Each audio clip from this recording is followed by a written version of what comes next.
Good evening, ladies and gentlemen. I am Michelle, moderator for this conference. Welcome to the conference call of Route Mobile Limited, arranged by Concept Investor Relations to discuss its Q4 and FY24 results.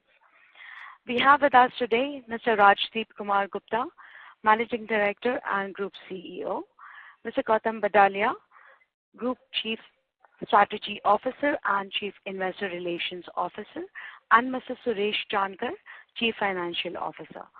At this moment, all participants are in listen-only mode. Later, we will conduct a question-and-answer session. At that time, if you have a question, please press star and 1 on your telephone keypad. Before we begin, I would like to remind you that some of the statements made in today's earnings call may be forward-looking in nature and may involve certain risks and uncertainties. Kindly refer to slide number 2 of the presentation for the detailed disclaimer. Please note that this conference is being recorded. I now hand the conference over to Mr. Rajdeep Kumar Gupta, MD and Group CEO. Thank you, and over to you, sir. Thank you, Michelle. Good evening, everyone. I wish you all good health and prosperity. FY24 has been a remarkable year for Route Mobile. We have been able to post our highest quarterly revenue in Q2 and Q3 and register a good growth in H1. We continue to acquire some large customers and deliver unique solutions across industries. The CPaaS industry is facing headwinds since November 23, including enterprise cost optimization initiatives, particularly from global OTT, and shift in communication channels. While some of these structural change will take time to stabilize, we remain vigilant to leverage emerging opportunities. Route Mobile strategic roadmap positions us to seize this moment and establish our leadership in the CPaaS ecosystem. The imminent closure of the Proximus deal will bolster our portfolio, extend our global footprint, and ignite our innovation pipeline, creating unparalleled potential for Route Mobile in the future. The synergies derived from this partnership will complement our products, geographics, and customer base while accelerating our journey towards the billion-dollar revenue. We have fallen short of our revised guidance. However, we have secured strategic deals and laid the groundwork for a stronger FY25, expecting significant growth in revenue and profitability driven by the synergies within the Proximus group. Some key development of FY24, some new customer wins. We signed a direct contract with leading e-commerce cloud computing company providing CPaaS services across 10 countries, including India. We secured an exclusive A2P monetization deal with VI India, now active since April 1st, 2024.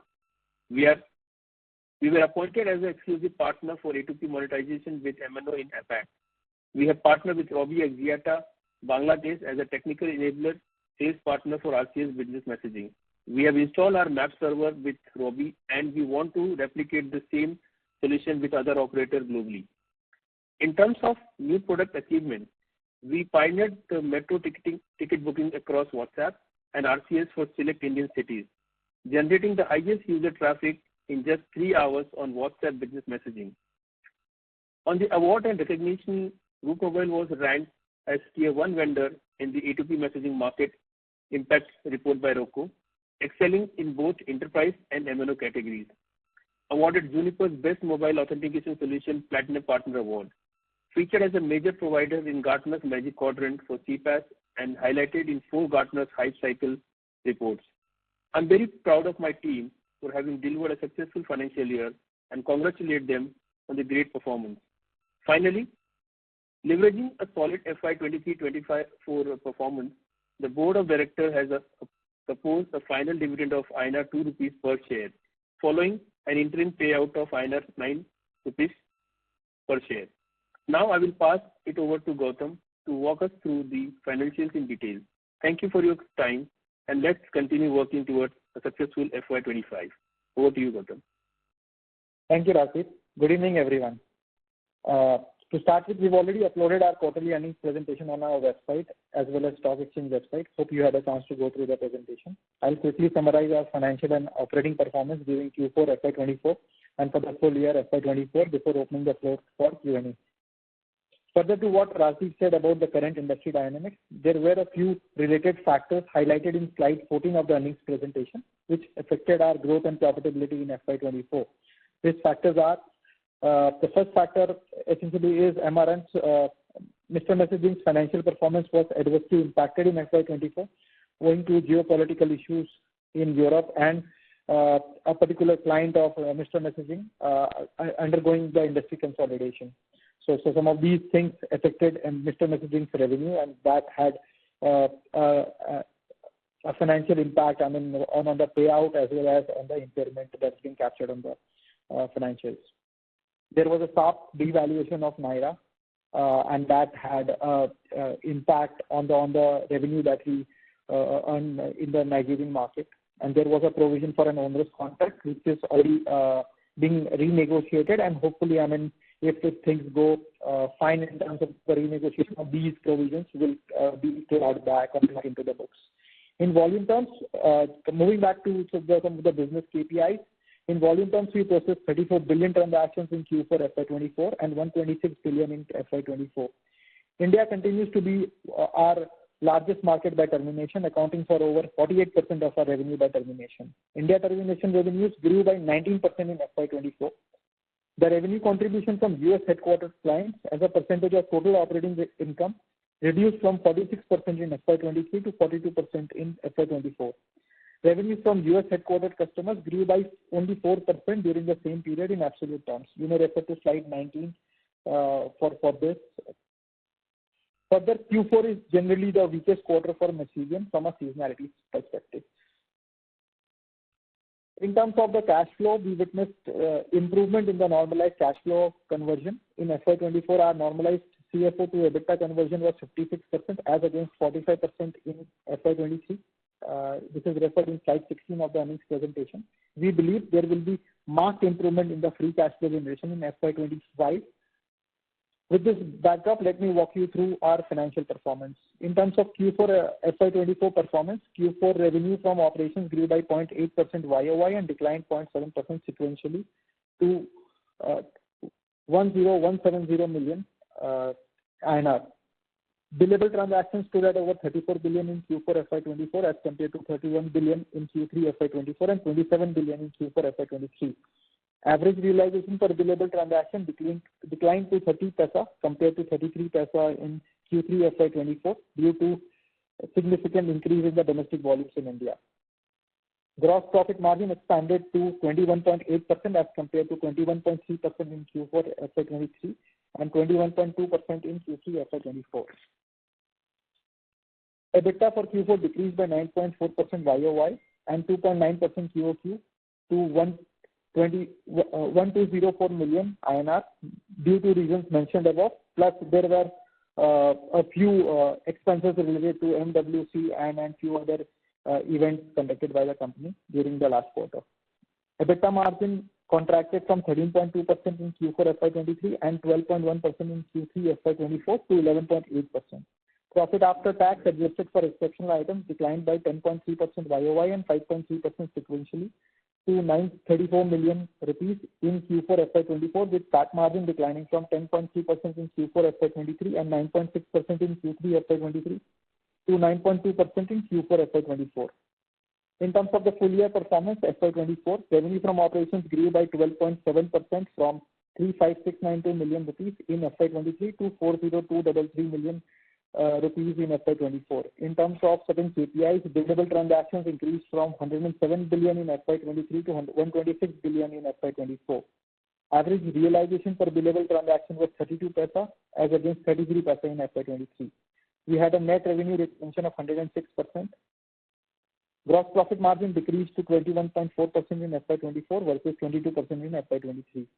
EBITDA non-GAAP grew by 8.4% to 4,949 million rupees in FY24. EBITDA margin stood at 12.3%. In terms of operating leverage, EBITDA as a percentage of gross profit stood at 58%. Effective tax rate for the year was around 15%. Profit after tax adjusted for exceptional items grew by 11.7% YOY to 3,720 million rupees in FY24, and PAT margin was 9.2%.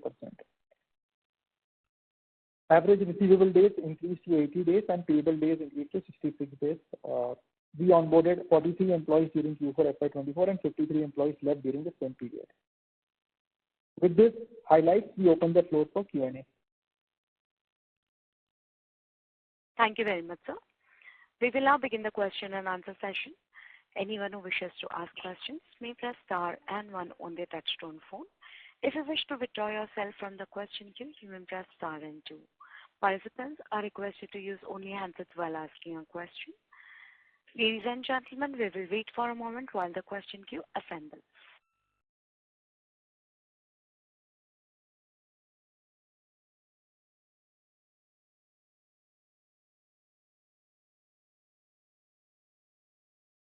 The first question is from the line of Nikhil Chaudhary from Nuvama. Please go ahead. Hey, hi. Thanks for the opportunity. My first question is on revenue growth expectation.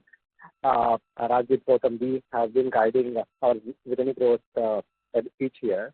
What stops us from not giving numerical guidance this year, or any range band you can highlight for growth expectation in FY25? So let me just answer this. Maybe Gautam can add. Nikhil, I think there is lots of synergies post-deal with Proximus which needs to be planned, and I think that is one reason we are not able to give any guidance at this point of time. Gautam, if you want to add to this. Yeah, so absolutely. So I think we are, expecting the closure to happen anytime now. And once the closure is done, I think a lot of these synergies will be quantified, and some of these are material and will warrant shareholders' approval. So once some of these things are kind of approved by the shareholders, I think it will be worthwhile to then give the guidance for FY25 and beyond. So just I request you to kind of bear with us for maybe some time before we kind of talk about. But as Rajit highlighted, I think some of the large deals have already gone live, like the Vodafone deal has gone live from April 1. So some of those benefits are naturally kind of different flow through now. But the synergy, because these are material numbers and will have a significant bearing on the full year performance in FY25, and hence I think we'll request you to kind of just hold it till we get the minority shareholders approval for the same. Sure. Can you at least quantify what kind of benefit you are seeing now? Merger is almost complete. While you might not want to classify it between FY25-26, but after the merger, now you have more clarity, more integrated. Can you please quantify how much could be potential benefit or revenue synergy?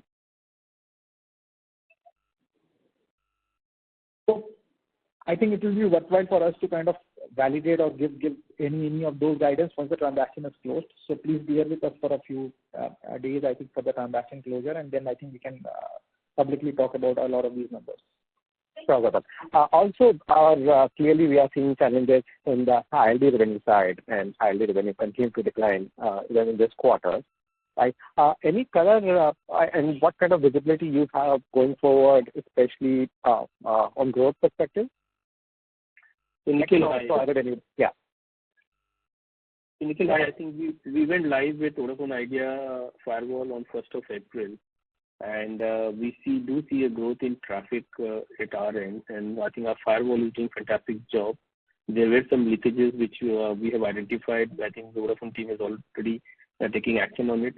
So I think as of now, we are just 1 month in terms of our exclusive deal with Vodafone Idea, and we have seen a growth on ILD volume. But I'm sure that volume will grow in coming quarters as well.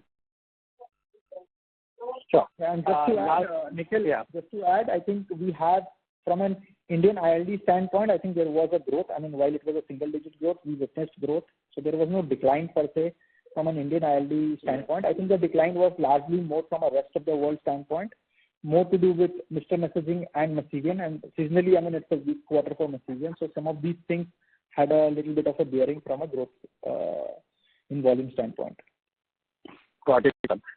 My last one is on the 100 crores of line credit facility we have issued for Root UK. Any color what it is for? Yeah, so this is essentially for a bank guarantee that we have to give it as part of a contractual arrangement. So it is essentially backed by fixed deposits. And since Route Mobile UK is kind of doing it, and the fixed deposits are being held in India, so this approval was warranted. So what we have mentioned, improvement in cash flow is including the assumption of 100 crores going for fixed deposit, right? No, this 100 crore doesn't go out of the balance sheet. So essentially, this is cash sitting on the balance sheet. So This is only a guarantee, which is a non-cash, outside balance sheet. Yeah, got it. Understood. Thank you. Thank you. The next question is from the line of Kaustav Bubna from BMSPL Capital. Please go ahead.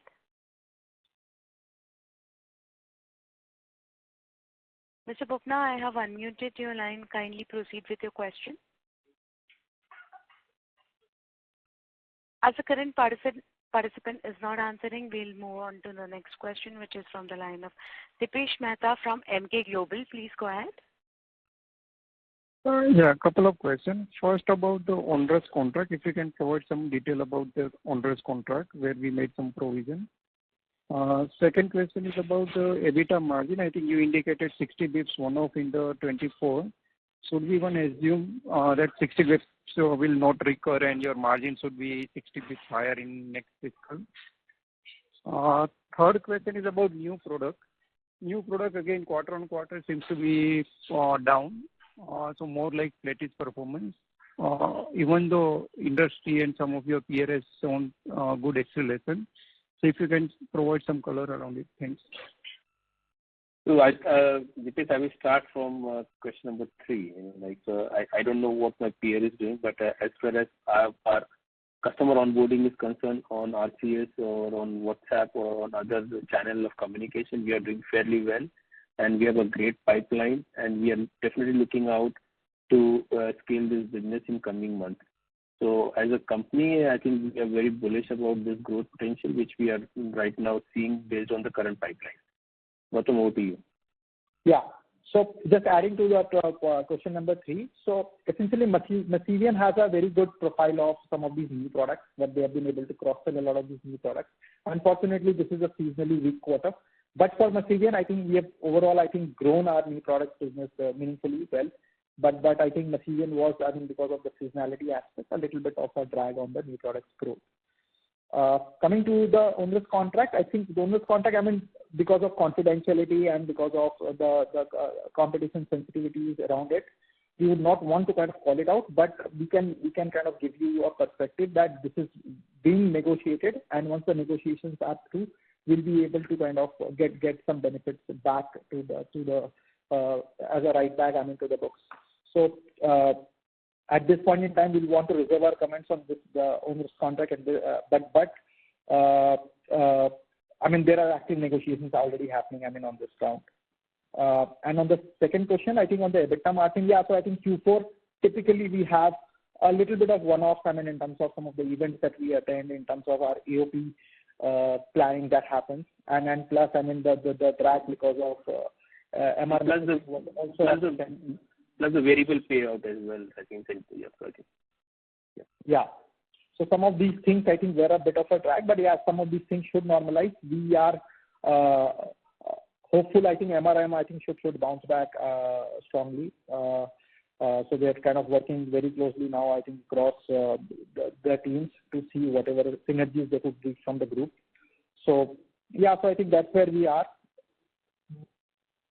Yes, just to get further detail about the EBITDA margin, when I refer, I was not referring for quarter 4. I was referring from 25 because in your presentation you mentioned 60 basis points impact in FY24 because of various factors you highlighted. So my question is more about next year. When you look from margin perspective, do you think that is likely to be fully recovered? So because herein again, as I said, I think there will be a lot of material related party transactions. So I'll request that we discuss this once some of these approvals from minority shareholders. And just on the onerous contract, whether it is because it pertains to domestic market related business or it is outside of India business? No, it is outside of India. Okay, thank you. Thank you. The next question is from the line of Amit Chandra from HDFC Securities. Please go ahead. Yes, sir. Thanks for the opportunity. So the first question is, sir, you mentioned about the changing landscape in which enterprises were looking for cost optimization and also in terms of alternative channels for communication. So if you can please elaborate and started from November onwards. So how do you see the situation there has it stabilized, and how we see that shaping maybe in next year, because the shift was mostly from the traditional channel to the OTT channel, and now with the price hike in the OTT channel also, can we see stability in the domestic and the ILD volumes, and also the shift in terms of the channel is not reflected in our numbers in terms of the like new growth areas. Like if you see YOY it is there, but sequentially we are not seeing that kind of growth. So how to read that? So Amit, let me just start this. I think if you talk about the large OTT players, they have actually cut down their cost and they have not moved their channel to another channel. Like if they're sending OTP from SMS, they have not moved that to WhatsApp or other channels. In fact, as a company, we are already in talks with large OTT players. If they want to shift their channel from A to B, we as a company, we are happy to help them in those areas as well. And we are in talks with various other channels, OTT players, if they to use multiple channels provided by Route Mobile. And as far as the volume is concerned, I think we do see stability now. We see that in last few months, the numbers are getting better from OTT players, and they do understand the potential of SMS being a better way to authenticate than other channels because of lots of data security and other aspects which they also believe in. So for me, the next few quarters or coming years down the line, ILD business will flourish and people, OTT players will come to this because for WhatsApp price hike to 2.5 cent makes more sense for them to go for a OTP channel. But there are many companies if they're looking out to use WhatsApp channel, we definitely as a company will provide those API in various parts of the world. Okay. And sir, in terms of the VI deal, we're happy to hear that it has gone live. So you mentioned in earlier calls that in terms of the overall revenue potential. So how we can see the ramp up here? So like from first month only it has picked up, or it will take time to ramp up to the full potential? It has picked up from first month onwards. We definitely see a growth coming from large OTT players as well. Because of our firewall, we are able to block lots of leakages which were happening domestically as well as on GT level coming from outside. We were able to mitigate those risks through our firewall, and there are lots of new channels being used for gray routes like a flash call. We have identified those leakages and we shared the entire detail with Vodafone, and we try to put like mechanism on a firewall to block those. So we have definitely seen a growth in ILD business in last month. Okay. And so my last question would be, mentioned that the weakness is coming mostly from Mr. Messaging and seasonally weak Messavian. So these two acquired entities have been facing problem over the last, I think, 2-3 quarters. So most of the challenges you're seeing are in this portfolio. And if you can elaborate more at what kind of challenges, and is there client exits, or if you can elaborate more or give some more color what's happening there. So as Gautam mentioned, Amit, because of the geopolitical issues, like they were serving some customers in Russia and Ukraine kind of thing, and those customers got impacted. So I think there's a reason behind it, and we are working very closely with Mr. Messaging. As far as Messavian is concerned, I think they are doing fairly well. Q4 for them is always a weak quarter, but as far as the growth is concerned, Messavian is doing fantastically well. On a Mr. Messaging side, we as a group company working very closely with them in terms of supporting them to win more contracts in their region. So I think both the companies are fairly well placed, and whatever dip we have seen in the market because of the certain geopolitical issues in past. Okay, thank you. Thank you. The next question is from the line of Swapnil Pottuke from JM Financials. Please go ahead. Hi Rajdeep, hi Gautam. Thanks for the opportunity. My first question is with respect to the ISD messaging trends, right? Now you mentioned that some of the weakness that we are seeing is because of things happening outside of India, especially MRM and messaging. Now the question here is, if that is so, were some of the entities in US which contribute meaningfully to your revenues, the Americas 42% and Europe 14%, do they also include someone like a Facebook, Google, Amazon, and they were the main customers in those particular regions as well, and that is why the impact is there, or it is something very, very regional to those particular geographies? It's very regional to those geographies. Okay. And if you could elaborate a bit more, Rajdeep, is it like the Ukraine situation is something which is happening, affecting your? So, mission messaging, we're working with some large customer based out of Russia. So they had a large contract with them, and because of they're operating from Europe, they've been told to stop working with those customers. So I think that's one impact. I think Gautam, you want to add to this? Yeah. So I think on the ILD front in India, I think from some of these US headquartered clients, we've been doing well, but it could have been much better. I think for some of these clients, they've been a little cautious about their spend. So some of that, I think, is being reflected across the board. It's not only relevant from a Route Mobile standpoint, it's across the CPaaS industry. But now I think with this WhatsApp pricing, I think they're talking about 2.8 cents. So it's pretty much, close to the parity levels of ILD pricing.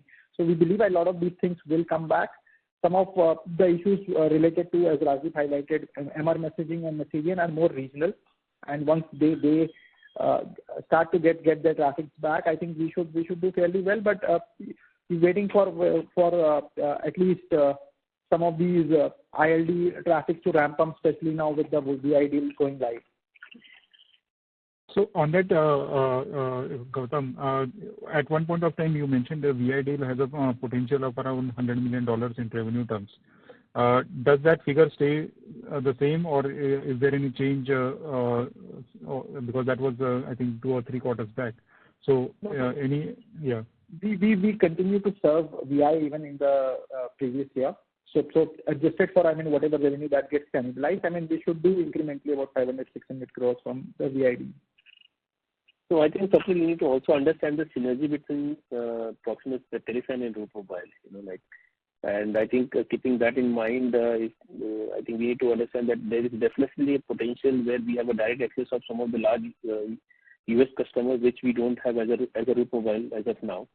So we will definitely come up with a strategy to how to win more large OTT players sitting in US and how to serve directly, working directly with Telesign to win more large accounts. So keeping all this in mind, I think we are very much sure that we will achieve that number of 500-600 crore which we have guided. No, but is that a change from the earlier assumption that the VI deal will add around 800 crores of incremental revenue to your top line? And now it is just 500 to 600. No. So Swapnil, we continue to terminate about 200 odd crores of revenue. We will be doing that as we speak, even last year, right? So to that extent, that would be revenues that will get cannibalized this year. So that 800 needs to be adjusted for whatever we've been doing last year, right? Okay. And the other thing is with respect to your receivable days going up meaningfully this year. Now, is it entirely related to the firewall deals, or is there more to it? No, we realized a chunky bit of payment, towards the first week of April. So that had a little bit of a bearing in terms of the receivable days going up. Okay, but that jump has been meaningful. Yeah, it is meaningful. You're right. So it was a large OTT payment, a couple of large OTT payments that we received during the first week of April. Okay. And this one-off provision, have you already provided for it, or and if you have provided, where exactly will that reflect? No, it is part of the exceptional item, and you can maybe also refer it as within the cash flow statement. Okay. So any recovery from over there will not be get reflected in your operating profit. Is that understanding correct then? It will come in other income or somewhere. Yeah, it will get maybe kind of written back in the same head. Yes, you're right. Okay. And the last question is with respect to your domestic volumes. How have they moved in the recent past? I mean, is there any incremental addition in terms of clientele? Earlier you used to disclose that you had you were winning some BFSI clients and all. Has there been any incremental gains over there? So per se in India, I think we have done fairly well. I think domestic volumes have grown in double digits for India. So there I think we are very, very bullish. And this is despite the fact that there is a 20% hike in the NLD pricing, last yes. 1 or 2. Yes, Swapnil. Yes, you're right. In fact, we are able to close some large account last quarter, and we already have some great pipeline for this quarter as well. Okay, Rashid. Thanks for that. All the best. Thank you. The next question is from the line of Shivan Rajesh Kabra, an individual investor. Please go ahead. So, thanks for granting me this opportunity. So I wanted to ask you about receivables. Sir, your audio is not clear. May we request you to use your handset, please? Okay, sure. Am I audible now? Yes, sir. Please proceed. Thank you. Yes, I wanted to ask you about receivables. So there has been a jump of almost 390 crores in receivables. So can you throw some light on that? Sorry, the voice was not very clear. Can you please repeat the question? Yes, I actually wanted to ask you about receivables. So there has been a jump of almost 390 crores, which has impacted our cash flow. So I wanted to know about that. Breaking. I mean, it's high and low, your volume. Are you on a speaker? I think it's better you just... Yes, sir. You better use your handset, please. I'm using a handset. I wanted to... I'm audible now. Sir, it's high and low, your volume. I mean, like the pitch is high and low. Are you joined? I think if you are asking about the receivables, I think we've just answered it prior to this. I think the query was on receivables. So I think we received a large payment from a few OTTs and clients during the first 10 days of April, and hence that receivable, the queue that you see there, got impacted. Okay. Thank you. That's it. Thank you.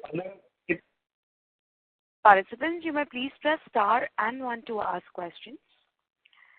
The next question is from the line of Gokul Maheshwari from Africa Capital. Please go ahead. Yeah, hi, thank you. So my question is that you guys were working on certain firewall deals in LATAM market. Is there any update on that?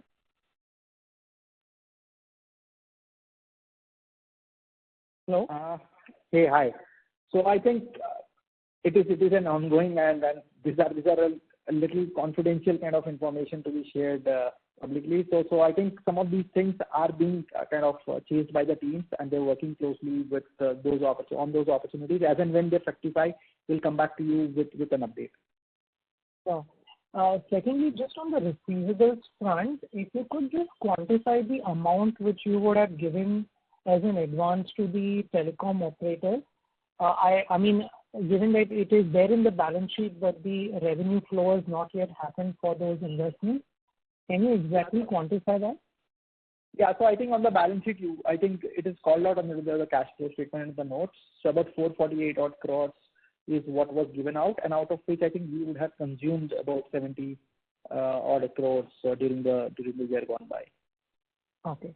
And lastly, just on the international messaging, could you just give an indication of what is the volume growth for the industry and volume growth or degrowth in the industry for FY24, and how would have Root fared versus the industry performance?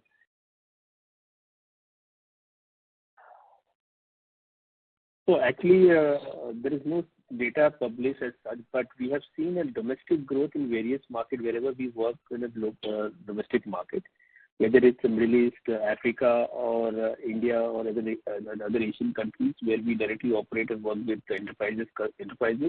We have definitely seen a growth on the domestic front, and as a company, I think we are very bullish to focus more on the enterprise side, and I think that's what I can share, but we don't have any number as such about the overall market growth in last year.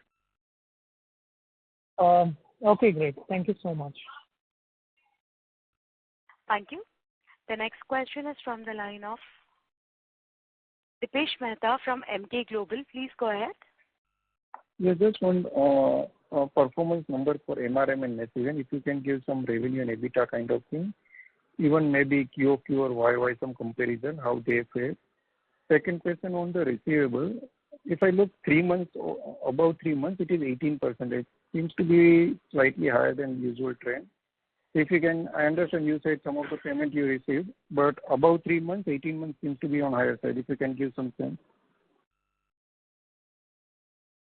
Yeah. So in terms of, I'll give you the quarterly numbers for Masivian and Mr. Messaging. So Masivian did about 514 million in INR terms. So there was a 17% QOQ drop there. MR Messaging, they did at 1795 million in Q4 FY24. So again, they also witnessed about a 17% QOQ decline. For Masivian, as I highlighted earlier, it was more seasonal. Sorry, what was your other query on the receivables? Yeah, on the receivables, a large part of our receivables also comes from a lot of these PSU clients where there are quarterly settlements. So maybe I think there is a little bit of a skew because of that. So do you expect it to be that kind of thing above 3 months also, almost 1/5 of your receivable? So Dipesh, maybe we can discuss it offline. Yeah, so I think we can discuss it offline. So thanks. Thank you. The next question is from the line of Ronak Chheda from Aviga Capital. Please go ahead. Hello. Hi, am I audible? Yes, sir, you're audible. Please proceed. Yeah. Hi, Gautam. Hi, Rajdeep. I have a couple of questions. First is on the revenue retention, which is coming at 106%. Now, I understand you've already spoken on the industry not doing well, but how should one look at this number? Is this a sustainable net retention ratio which should be assuming for the business going forward given the environment we are in? That's the first question. So, Ronak, I think for sure, I think FY25 looks much better from a growth standpoint, and a lot of these growth will be garnered from existing clients. So I think the NRR should improve materially in FY25. Once I think we will be able to kind of give you more color once some of these synergy approvals are in place with respect to Proximus. I think at that point in time we can also touch upon how we see this NRR improving during the course of this year. Okay. And the second question is on, we've seen the volume growth, right, on the transactions of around 17.5% for the full year, versus the revenue growth is around 12.5%, right?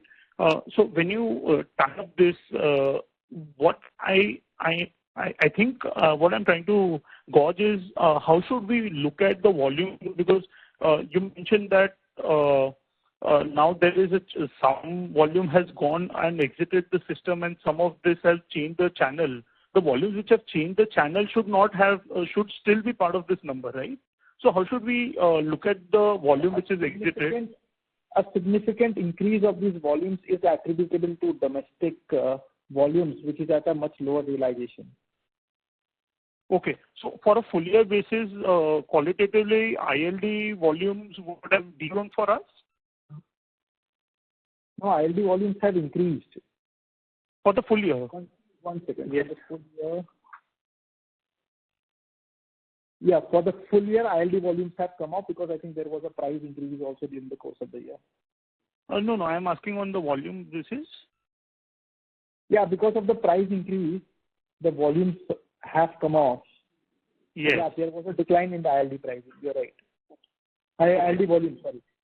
So the ILD volumes on a full year basis must have degrown, and a lot of this is domestic, and hence this. And in Rajdeep's opening remarks, he mentioned that there are some of these are more structural changes, right, for the industry itself. How are you thinking now for the industry itself to recover from these structural changes? Do you see a case for industry to do a double-digit volume growth over next 3 years, or that would be far-fetched given how the clients are thinking? So you have to see Ronak in two ways. Like there will be definitely a volume growth going to happen because of the multi-channel approach by the customer. So we will see a growth in omni-channel, whether it's the WhatsApp, RCS, and the email, or maybe SMS. So overall transaction growth is definitely going to be there. And how much is going to be on SMS and how much is going to be on RCS or WhatsApp, probably that is we have to wait and see. But I can just let you, in terms of adoption and transaction growth is happening across the channels. And that is exactly one good thing where we believe as an industry, as a CPaaS. In fact, all the CPaaS companies are now very well placed to offer multiple channels to their existing customer as well as to the new customer. So overall transaction is going to increase in coming years down the line. Understood. And this Proximus deal is supposed to get closed in next couple of weeks. That is how we should be reading into your commentary? Yeah, Ronak, I think this month is what I think we are anticipating for the closure, and it should happen very, very soon. Okay. Thank you. Thank you. We'll take the next question from the line of Aniket Kulkarni from BMSPL Capital. Please go ahead. Yeah, good evening, and thank you for the opportunity. So with respect to this Via India deal, is there any concern regarding receivables given the financial situation of the company, or, I mean, do they pay upfront as the contract unfolds? So strictly speaking, we would monetize that revenue from the enterprises, collect the revenue, and then pay to VI. So per se, except for whatever is the advance given, I mean, there is no, delinquency risk, so to say. But I mean, on a monthly basis, also we keep realizing substantial chunk of revenue from those enterprises for which we have to settle with DI. So per se, I mean, the risk associated is very, very minuscule. And can you quantify how much advance has been given so far? So that is again, I mean, confidential. So we would not want to divulge it in any public forum, and we are also bound by the confidentiality in the agreement. Okay, no worries. So it is part of the number that's already called out in the balance sheet. So we've given advances to few operators to the extent of that 448 crores, which is there in the balance sheet. All right. And secondly, on the debt front, the debt seems to have gone up on a year-on-year basis. So is there anything particular in this, or it's just normal business? Yeah, I mean, it's just normal. So average maturity of this debt would be like kind of a year. Okay, so it should return back to, because it went from 140 to around 380 odd crores. So yeah, that's correct. So for a lot of these contracts that we have done, so we would have parked FDs in certain currencies and then taken the debt, and then some of these are on a monthly basis self-retiring. Okay, understood. All right, thank you so much. Thank you. The next question is from the line of Devraj Singh, an individual investor. Please go ahead. Yeah, hi. I had two questions, but one has already been answered. So I just have a small question. I think about, I would say about 2 or 3 calls ago, you had shared something regarding the intention of Proximus not to take Route private, right? Does that still stand, considering where we are in terms of the equity being tendered, etc.? Sorry, can you just repeat your question, please? Yeah, sorry. So I just want to say that a few calls ago, you had mentioned the intention of Proximus not to take Root private. So does that still stand? That indeed still stand, and I think there is no plan of taking Root as a private. Okay. And the intention was captured in the open offer document as well. Right, I know, but considering the amount of equity that has been tendered, I was just wondering if anything has changed in that. Thank you for that. And the second question I wanted to ask is that one of the consistent themes has been that the synergies with Proximus will help us get to a better margin profile, right?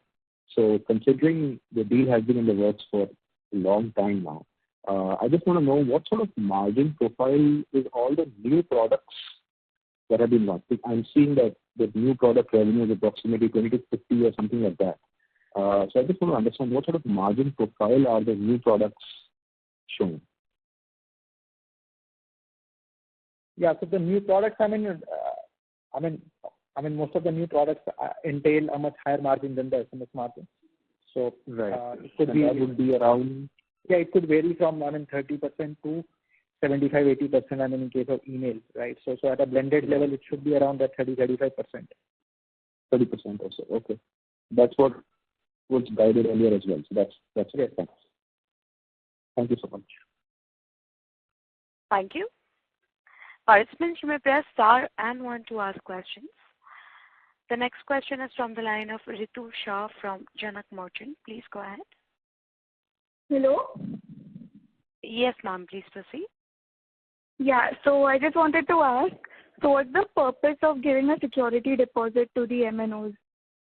As in, is there any risk they have from our side? We're just giving a service, so why a security deposit? No, it is a contractual negotiation that has happened, and it's essentially a quarter. So they are giving their network exclusively to us to manage it for them, so for which they take the security deposit. Okay, so if we renew it after 4 to 5 years, once we're done, we get back the deposit, right? And then if we renew the contract, so if we renew the contract, we have to give the deposit again every time? Yeah, so it depends on the negotiations then, but yeah, this can be rolled over to the subsequent period if the contracts are renewed. Okay, thank you. Thank you. You may press star and 1 to ask questions. The next question is from the line of Sangram Kanade, an individual investor. Please go ahead. Yeah, am I audible? Yeah. Yes, sir. Yeah, actually, one of my questions that when will be the deal closed with the Proximus is already answered, so thank you for that. Secondly, I wanted to ask the 1 billion target of the management. Actually, we missed the profits guidance in the FY2024. So is the target still on? And my second question for today is, will the top management in the Root Mobile get changed post the Proximus deal? So to answer your first question, Sangram, I think we are very much intact with our $1 billion revenue target, and we are working towards that. If you see the kind of work we are doing on different channels, the kind of synergy we are working with our customers, and along with this partnership with Proximus, still also going to add lots of value to Root Mobile. And I think in terms of management, I think we may not able to share any information as of now. Probably you have to just wait and watch post the deal happens. Oh, thank you.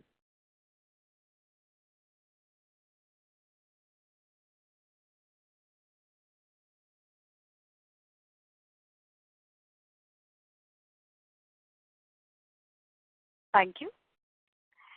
Ladies and gentlemen, we will take that as the last question for today. I would now hand the conference over to Mr. Rajdeep Kumar Gupta for closing comments. Over to you, sir. Thank you, everyone. Thanks for showing your interest, and thank you for all your support as an investor. Looking forward for support again. And once again, thank you once again. Have a nice evening, guys. Take care. Thank you very much, sir. Thank you, members of the management. On behalf of Root Mobile Limited, that concludes this conference. We thank you for joining us, and you may now disconnect your lines. Thank you.